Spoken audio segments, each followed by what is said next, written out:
कहानी का नाम खामोश चीख।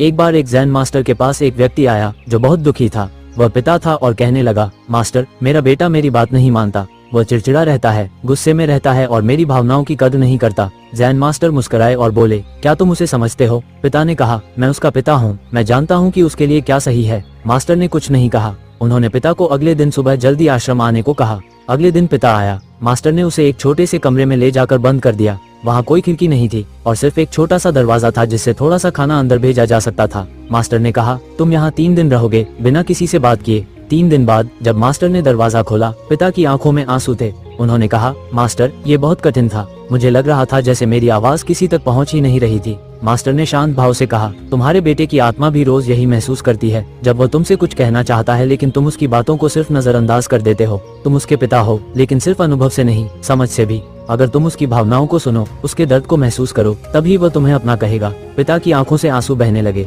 वह समझ गया कि सिर्फ अधिकार होने से कोई संबंध नहीं बनता, संबंध समझ से बनते हैं। चीख। जब हम बच्चों की भावनाओं को नहीं समझते तो वे खुद को अकेला और अनसुना महसूस करते हैं। एक सच्चे माता पिता वह होते हैं जो अपने बच्चों को सुनते हैं, उनके दर्द को समझते हैं और बिना जरूरत के सिखाने की बजाय पहले साथ बैठकर महसूस करना सीखते हैं।